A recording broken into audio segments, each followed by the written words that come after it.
मैं मुन्ना यादव अपने YouTube channel माँ मैथ्स पॉइंट पर आप सभी बंधुओं का एक बार फिर स्वागत करते हैं। और आज के सेशन में प्रकाश के परावर्तन से संबंधित आप लोगों को ऑब्जेक्टिव लाए हुए हैं। और इस ऑब्जेक्टिव से बिहार बोर्ड यानी क्लास 10th में लगभग बहुत से प्रश्न इससे पूछे जाएंगे। तो क्लास 10th 12th और कंपटीशन की भी तैयारी करने वाले जितने भी मेरे मित्र बंधु साथी हैं वे सभी लोग खूब ध्यान से देखिएगा। पहला प्रश्न है, प्रकाशीय किरणों के समुच्चय को कहते हैं। तो सबसे पहले एक बात जानिए, एक बात आ रही है यहाँ पर, किरण। किरण किसे कहते हैं? तो किरण का डिफिनीशन होता है प्रकाश के चलने के पथ को किरण कहते हैं। प्रकाश के चलने के पथ को क्या कहते हैं? किरण। प्रकाश के चलने के पथ को किरण कहते हैं। अब आई बात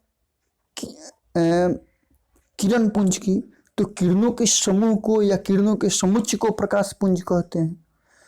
यहाँ पर प्रश्न पूछ रहा है कि प्रकाशीय किरणों के समुच्चय को क्या कहते हैं? प्रकाशीय किरणों के समुच्चय को क्या कहते हैं? तो प्रकाशीय किरणों के समुच्चय को प्रकाश पुंज कहते हैं या किरण पुंज कहते हैं। यहाँ ऑप्शन ए नंबर में दिया है किरण, बी में दिया है किरण पुंज, सी में दिया है प्रकाश स्रोत और डी में दिया है प्रदीप्त। तो हमारा आंसर होना चाहिए प्रकाश पुंज, लेकिन इसमें दिया हुआ है किरण पुंज। तो प्रकाश पुंज और किरण पुंज दोनों सेम है, यानी हमारा आंसर क्या हो जाएगा? B number. यानी कि प्रकाशीय किरणों के समुच्चय को किरण पुंज या प्रकाश पुंज दोनों कहते हैं। आइए नेक्स्ट क्वेश्चन देखा जाए। कह रहा है कि प्रकाश की किरण हमेशा गमन करती है, और ऑप्शन में दिया है सीधी रेखा में, किसी भी दिशा में, टेढ़ी रेखा में, इनमें से कोई नहीं। तो आप लोग जानते भी होंगे कि प्रकाश जो है इधर उधर नहीं भटकता है, प्रकाश हमेशा सीधी रेखा में गमन करता है। प्रकाश हमेशा सीधी रेखा में गमन करता है, यानी कि हमारा ऑप्शन ए नंबर जो है सही है। यदि किसी प्रकार का कोई आपको दिक्कत हो रहा हो तो आप ज़रूर मेरे व्हाट्सअप नंबर पे कमेंट कीजिएगा 9939143333 पे। तीसरा नंबर प्रश्न देखिए, कह रहा है कि मोटर गाड़ी की हेडलाइट में किसका प्रयोग होता है? मोटर गाड़ी की हेडलाइट में किसका प्रयोग होता है? तो हेडलाइट में देखिए, जितने भी ऑटोमोबाइल्स होते हैं उसके हेडलाइट में जो है अवतल दर्पण का ही उपयोग किया जाता है। किसका उपयोग किया जाता है? अवतल दर्पण का। तो हमारा आंसर यहाँ पे क्या हो जाएगा? B number. मोटर गाड़ी की हेडलाइट में किसका प्रयोग होता है? तो हमारा आंसर हो जाएगा बी नंबर।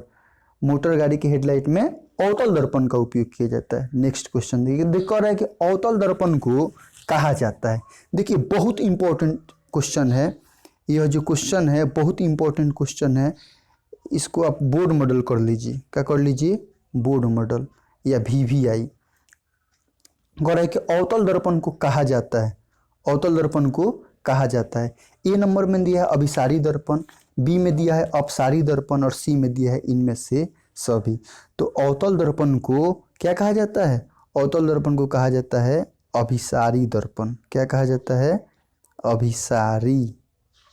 अवतल दर्पण को अभिसारी दर्पण कहा जाता है। हमारा आंसर ऑप्शन ए जो है एकदम 100% सही है। यह याद भी रखिएगा, यह 2021 में हो सकता है पूछ भी दे कि अवतल दर्पण को क्या कहा जाता है। तो अवतल दर्पण को अभिसारी दर्पण कहते हैं। आइए नेक्स्ट नंबर क्वेश्चन। कह रहा है कि अवतल लेंस की क्षमता होती है, अवतल लेंस की क्षमता होती है। ध्यान दीजिएगा, अवतल लेंस की क्षमता जो है ना यह ऋणात्मक होती है। यहाँ पे थोड़ा सा याद करने की ज़रूरत है। अवतल दर्पण की, अवतल लेंस की क्षमता क्या होती है? ऋणात्मक। हमारा ऑप्शन नंबर ए जो है सही है। आइए, कह रहे कि छठा नंबर जो प्रश्न है ये कह रहे किस दर्पण में वस्तु से बड़ा प्रतिबिंब बनता है? किस दर्पण में वस्तु से बड़ा प्रतिबिंब बनता है? तो देखिए, अवतल दर्पण में जो है वस्तु से बड़ा प्रतिबिंब बनता है, उत्तल दर्पण में वस्तु से छोटा प्रतिबिंब बनता है, समतल दर्पण में वस्तु के बराबर प्रतिबिंब बनता है। ठीक है, तो क्वेश्चन जो है हमारा इस पर ध्यान देना है कि किस दर्पण में वस्तु से बड़ा प्रतिबिंब बनता है। तो बड़ा प्रतिबिंब किस में बनता है? अवतल दर्पण में। हमारा ऑप्शन क्या हो जाएगा? बी नंबर एकदम करेक्ट हो जाएगा। आइए नेक्स्ट, कह रहा है किस दर्पण में हमेशा वस्तु से छोटा प्रतिबिंब प्राप्त होता है? तो अभी हम बताए हुए थे कि अवतल दर्पण से बड़ा प्रतिबिंब प्राप्त होता है और उत्तल से छोटा प्रतिबिंब प्राप्त होता है। तो यहाँ पे हो जाएगा हमारा बी नंबर। देखिए 8वां नंबर प्रश्न, लेंस की क्षमता का एसआई मात्रक। तो लेंस की क्षमता का एसआई मात्रक डायऑप्टर होता है। क्या होता है? डायऑप्टर। ध्यान दीजिए, लेंस की क्षमता का एसआई मात्रक क्या होता है? डायऑप्टर। अच्छा एक बात बताइए, न्यूटन किसका मात्रक होता है? न्यूटन होता है बल का एसआई मात्रक। बल का एसआई मात्रक क्या होता है? न्यूटन। और ये टेस्ला चुंबकीय क्षेत्र का एसआई मात्रक होता है टेस्ला। आइए नेक्स्ट नंबर क्वेश्चन, प्रकाश का वेग न्यूनतम होता है। अच्छा जो 9 नंबर जो प्रश्न है यहाँ थोड़ा सा ध्यान दीजिए, प्रकाश का वेग यहाँ पूछा है कि न्यूनतम होता है। तो एक बात बताइए कि प्रकाश का वेग अधिकतम किस में होता है? तो प्रकाश का वेग अधिकतम होता है वायु या निर्वात में। किस में होता है? वायु या निर्वात में। और वायु या निर्वात में प्रकाश की चाल होती कितनी है? प्रकाश की चाल होती है 3 गुने 10⁸ मीटर प्रति सेकंड। ठीक है। और यहाँ प्रश्न पूछ रहा है कि प्रकाश का वेग न्यूनतम होता है। प्रकाश का वेग न्यूनतम होता है। तो ऑप्शन नंबर ए में दिया है, देखिए ध्यान से, ऑप्शन नंबर ए में दिया है वायु। तो वायु में तो सबसे अधिक होता है, वायु और निर्वात में सबसे अधिक होता है। और इन सब की तुलना में जल में जो है कम होता है। ठीक है। तो ऑप्शन के अनुसार हमारा बी नंबर जो है सही हो जाएगा। आइए नेक्स्ट, कह रहा है कि प्रकाश के परावर्तन के कितने नियम होते हैं? इसके पहले वाला जो ऑब्जेक्टिव का वीडियो बना था उसमें भी हम बताए थे कि प्रकाश के परावर्तन के मुख्यतः 2 नियम होते हैं। पहला नियम होता है आपतित किरण। पहला नियम क्या होता है? आपतित किरण, परावर्तित किरण तथा आपतन बिंदु पर डाला गया अभिलंब तीनों एक ही समतल में होते हैं ना। ठीक इसी प्रकार से फिगर बनता है। और एक होता है आपतन कोण परावर्तन कोण के बराबर होते हैं। तो प्रकाश के परावर्तन के मुख्य रूप से 2 नियम होते हैं। कितने नियम होते हैं? 2। हमारा ऑप्शन नंबर ए हो जाएगा सही। आइए थोड़ा सा ध्यान दीजिए, 11वां नंबर प्रश्न कह रहा है कि सर्च लाइट की परावर्तक सतह होती है। सर्च लाइट की परावर्तक सतह होती है। तो सर्च लाइट की परावर्तक सतह होती है आपका अवतल, यानी हमारा बी नंबर ऑप्शन सही हो जाएगा। देख लीजिएगा खूब बढ़िया से। आइए 12 नंबर क्वेश्चन पूछ रहा है कि लेंस की मुख्य फोकस की संख्या होती है। लेंस की मुख्य फोकस की संख्या होती है, यह तो एकदम कंटेंट है, हमेशा याद रखने वाली बात है कि लेंस की मुख्य फोकस की संख्या होती है 2। हमारा ए नंबर एकदम करेक्ट है। देखिए अगला प्रश्न, काल्पनिक प्रतिबिंब हमेशा होता है। देखिए इस पर एक और प्रश्न हम लोग बनाए हुए थे कि काल्पनिक प्रतिबिंब जो है हमेशा सीधा होता है। क्या होता है? हमेशा सीधा होता है। ऑप्शन ए हमारा करेक्ट है। और वास्तविक प्रतिबिंब उल्टा होता है, याद रखिएगा। कह रहे हैं कि सरल सूक्ष्मदर्शी में किसका उपयोग होता है? तो एक बात याद कर लो मेरे भाई कि सरल सूक्ष्मदर्शी हो चाहे कोई हो, कोई माइक्रोस्कोप हो, दर्पण का तो प्रयोग नहीं होता है। तो ए तो होगा ही नहीं, बी भी नहीं होगा, सी भी नहीं होगा, होगा क्या? जहाँ लेंस आपको दिखाई दे दे वही हो जाएगा।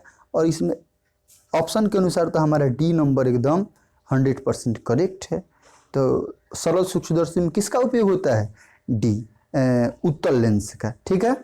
ऑप्शन देखकर आप लोग प्रश्न देखते ऑप्शन देखिए, और ऑप्शन को देखकर सबसे पहले काटना सीखिए कि कौन हो सकता है और कौन नहीं हो सकता है। बहुत से प्रश्न ऐसे भी बन जाएंगे।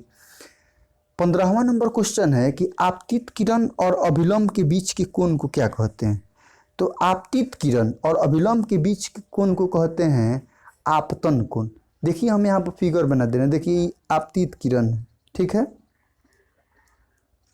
और आपतन कोण माने वह सीधी रेखा जो दर्पण के आपतन बिंदु पर लंब हो। वह सीधी रेखा जो दर्पण के आपतन बिंदु पर लंब हो क्या कहलाता है? अभिलंब। और आपतित किरण और अभिलंब के बीच का जो कोण होता है ना, वो क्या कहलाता है? आपतन कोण, जिसको आप कोण आई से सूचित करते हैं।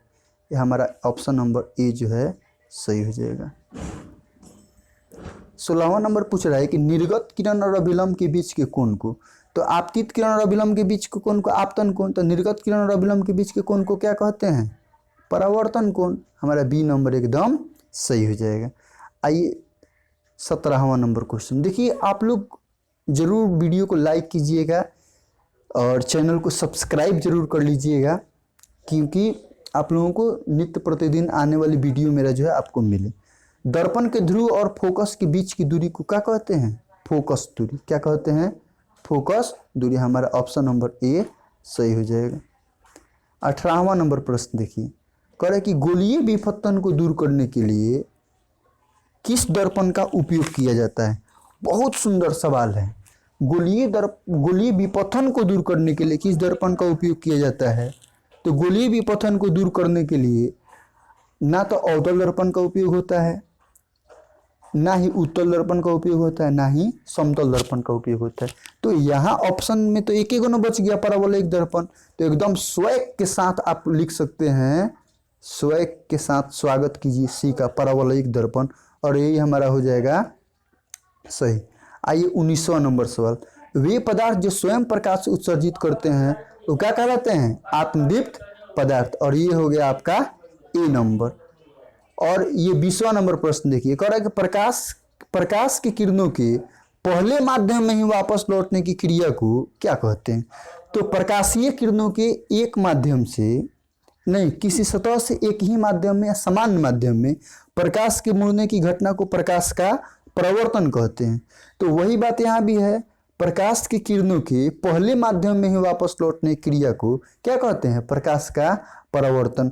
यानी हमारा ए नंबर जो है एकदम करेक्ट हो जाएगा।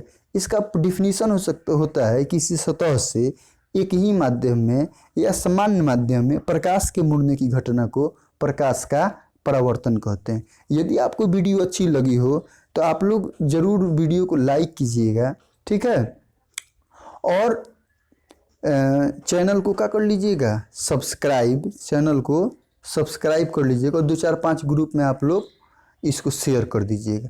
वीडियो देखने के लिए बहुत बहुत धन्यवाद। आप सभी लोग अपना प्यार दुलार इसी प्रकार से बरसाते रहिए। बहुत बहुत धन्यवाद।